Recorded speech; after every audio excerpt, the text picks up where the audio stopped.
there, ladies and gentlemen. How are we all doing tonight?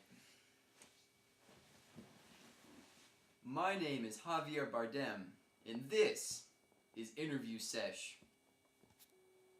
We have a very exciting guest for you guys tonight. The author of A Ticket to Ride, Mr. Larry Kane.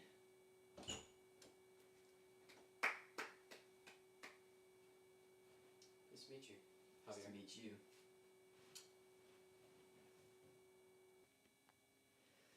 So Larry, here back in 1964 and 1965, you were given a special opportunity that not many other people have gotten. You got to be the special Beatles press group. Well, yes, that is correct. So, my first question to you would be, what struck you most about the Beatles as people? Well, Javier, that's just the best question ever, let me tell you. What struck me most about the Beatles as people? I would have to say their ingenuity and their naturalness on the tour. You know, they were the center of the spotlight. They were, you know, the cream of the crop musicians at the time, and they never let their ego get the best of them. You know what I mean?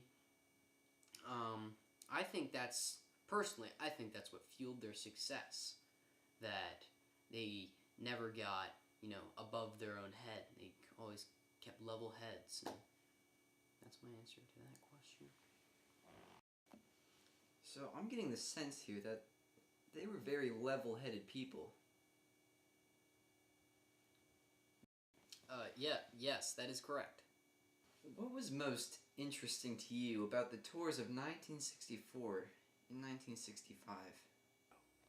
Well, the tours of 1964 and 1965, what I found most interesting was the effect that four men from Liverpool could have on an entire culture. The sheer power that their music had on the youth and even middle-aged people of America. And, you know, a great example of this is Shea Stadium.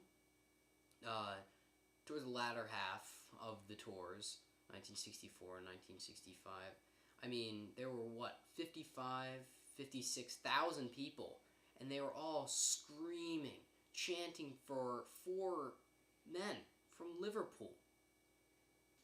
So from what I gather, these four men, they were from Liverpool? Yes, that is correct. So, Mr. Kane, let's discuss your book for a bit. I mean, in fact, that is what we're here for, isn't it? I mean,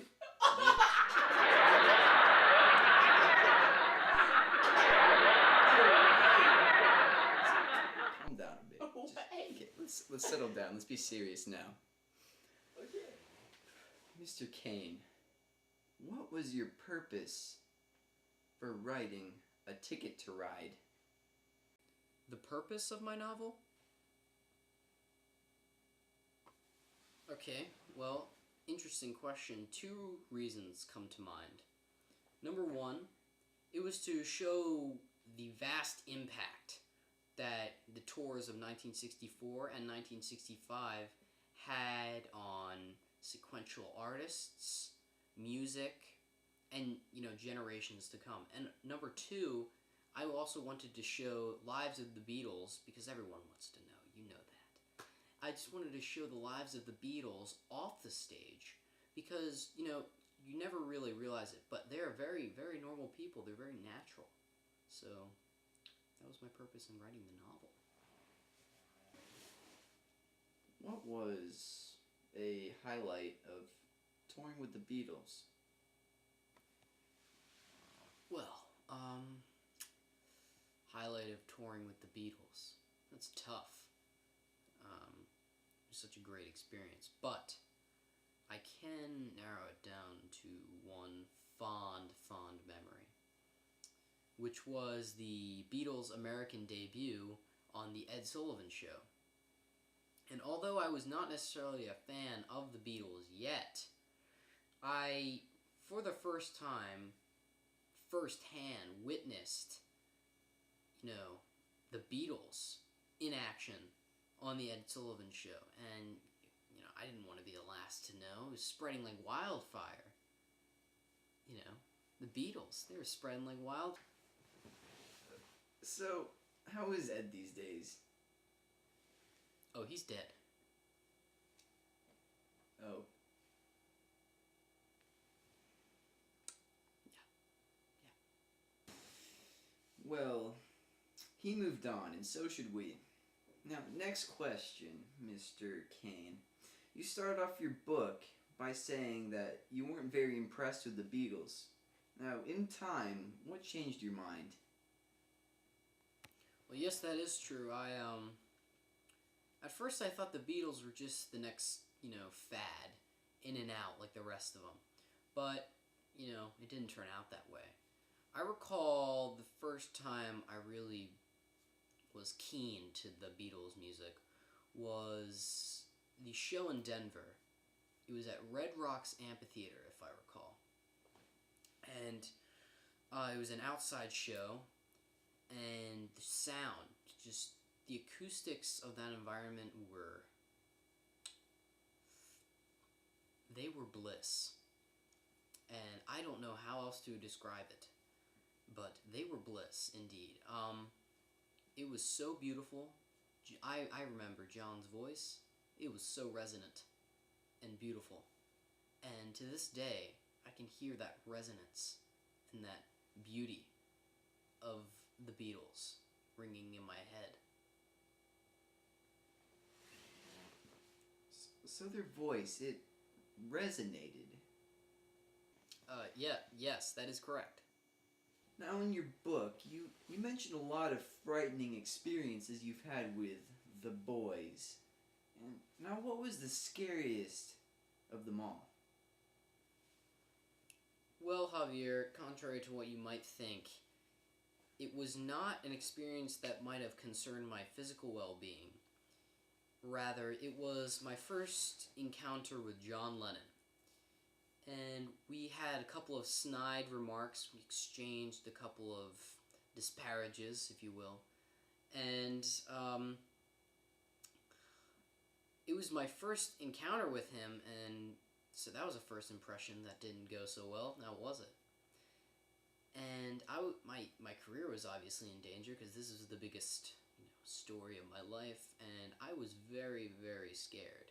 He was also a very intimidating persona, being as he was the biggest, the biggest thing at the time. So yeah, I was very intimidated.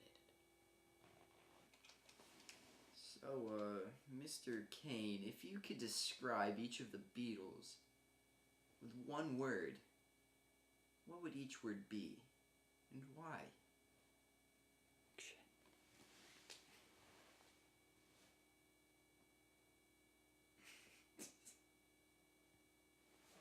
This question's a toughie, isn't it? Okay. I'll start off with Paul, and really a great word to describe Paul would be extroverted. Because, in social gatherings, he would always be the one that would be catering to the guests, acting like their host, He was a very sociable, outgoing, very nice person. John. He is a bit more interesting. I would probably have to say ambitious, because he always took on larger-than-life problems. Near the end of the Beatles, and even after the Beatles, you can remember his notable campaign against the Vietnam War, and, among other issues. Okay. Ringo Starr. I would have to go with real, and let me tell you why. Ringo was a very real person. He was very genuine. He was, he was just a guy. That's all I have to say about Ringo. Anyway, George, I would have to say preoccupied. Now that might connote something bad to you, but definitely not in this case. Preoccupied, whether it be, issues, or preoccupied with important things such as, musical genius, or, things that he was just a thinker. He wasn't really a very outgoing person. He was a thinker.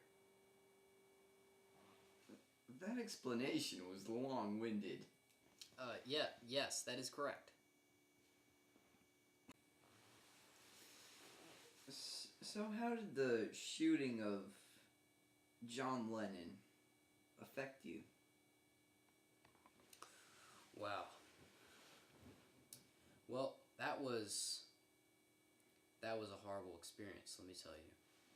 John, although we had our issues in the beginning, we came to be the best of friends, and he was actually the Beatle that I was closest with. We really came together.